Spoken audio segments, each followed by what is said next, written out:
चित्रामृत प्रस्तुत श्री रामकृष्ण वचनामृत वाचन. मूळ बंगाली लेखक श्री महेंद्रनाथ गुप्त उर्फ श्री म. मराठी अनुवादक स्वामी शिवतत्वानंद. वाचन मोहिनीराज भावे. श्री रामकृष्ण वचनामृत अध्याय 14. सिंती ब्राह्म समाजात गमन आणि श्री शिवनाथ आदी ब्राह्म भक्तांबरोबर संभाषण व आनंद.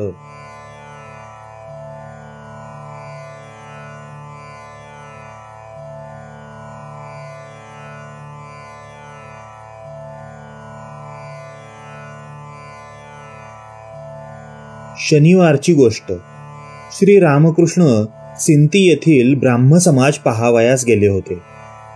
1882 सालच्या ऑक्टोबरची 28वी तारीख. आज ब्राह्म समाजाचा 6माही महोत्सव आहे. म्हणूनच श्री रामकृष्णांना निमंत्रित करण्यात आले होते. दुपारी 3-4च्या सुमारास ते काही भक्तांसमवेत गाडी करून दक्षिणेश्वरच्या कालीवाडीहून श्री वेणीमाधव पालांच्या रमणीय उद्यानगृहात येऊन पोहोचले.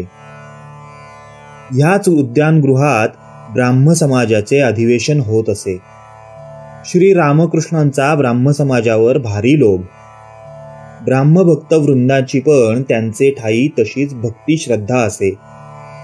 आणि आदल्याच दिवशी म्हणजे शुक्रवारी 3ऱ्या प्रहरी श्री रामकृष्ण केवढ्या तरी आनंदाने केशवचंद्र व त्यांचे शिष्य यांच्या समवेत भागीरथी वक्षावर कालीवाडीपासून तो कलकत्त्यापर्यंत आगबोटीमधून फिरावयास गेले होते. सिंती हे खेडे पाईक पाड्याजवळ वसलेले, कलकत्त्यापासून 1.5 कोस उत्तरेस.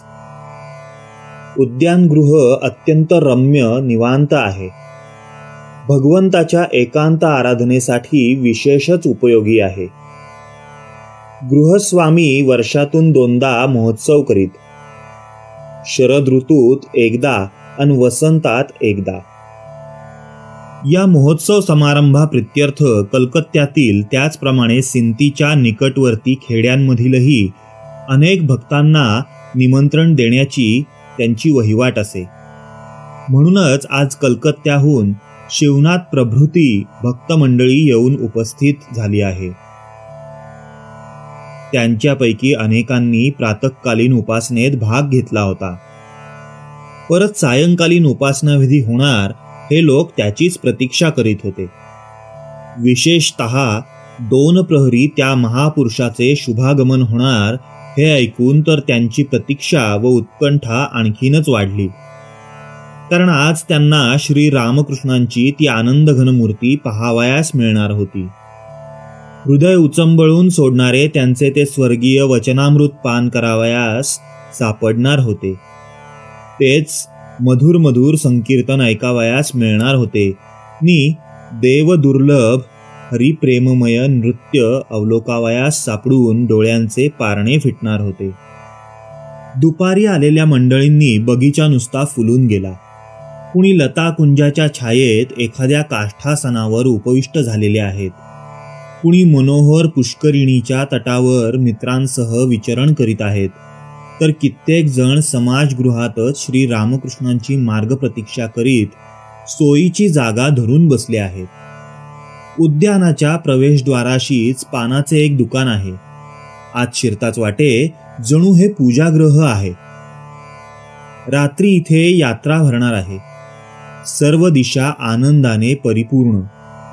शरद ऋतू. स्वच्छ निळे आकाश देखील आनंदाने भरून गेल्यासारखे भासत आहे.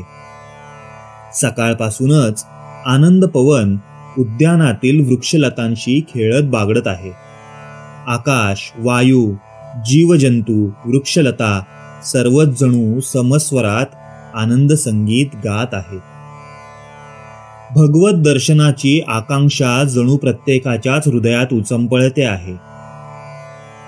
अशा वेळी भगवान श्री रामकृष्णांची गाडी समाजगृहाच्या प्रवेशद्वारापाशी येऊन थडकली. सर्वांनी उठून त्यांचे स्वागत केले. ते आले, चारी बाजूंनी लोकांनी त्यांना मंडलाकार घेरले. समाजगृहातील मुख्य खोलीत उपासना वेदीची रचना करण्यात आली होती. तिथे तर मुंगी शिरावयास देखील जागा नाही. समोरच्या दालनात श्री रामकृष्ण बसलेले, तिथेही लोकांची गर्दी. दालनाच्या दोन्हीकडे 2 खोल्या, त्यात देखील लोक भरलेले. खोल्यांच्या दारांमधून माना उंचावून बघत लोक उभे आहेत. दालनाच्या पायऱ्या एका टोकापासून दुसऱ्या टोकापर्यंत खूप विस्तीर्ण आहेत. त्यावर देखील लोक उभे आहेत. पायऱ्यांलगतच 2-3 झाडे, मागल्या बाजूस लता मंडप, तिथे काही काष्ठासने ठेवलेली होती. तिथून सुद्धा लोक माना उंचावून उंचावून नि कान टवकारून त्या महापुरुषाकडे टक लावून बघत आहेत.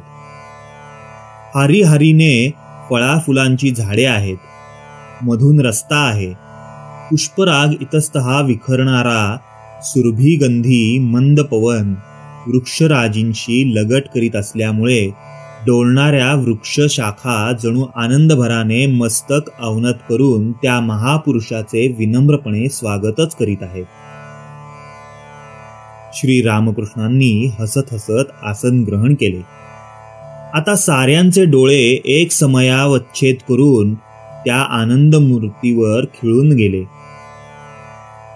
रंगभूमीवर अभिनयास प्रारंभ होत नाही तोवरच प्रेक्षकगण कुणी हसण्या खिदळण्यात दंग, कुणी घरगुती गप्पा छाटण्यात गर्क, कुणी एकटेच वा मित्रांसमवेत इकडून तिकडे फेऱ्या मारण्यात गुंग, तर कुणी पान, कुणी तंबाखू खाण्यात मग्न असतात.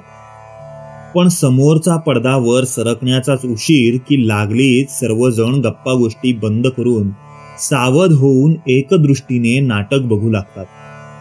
अथवा या फुलावरून त्या फुलावर भ्रमण करणारा भृंगसमूह पद्माचे संधान लागताच इतर कुसुमांचा परित्याग करून पद्ममधू पान करण्यात पळत सुटत असतो.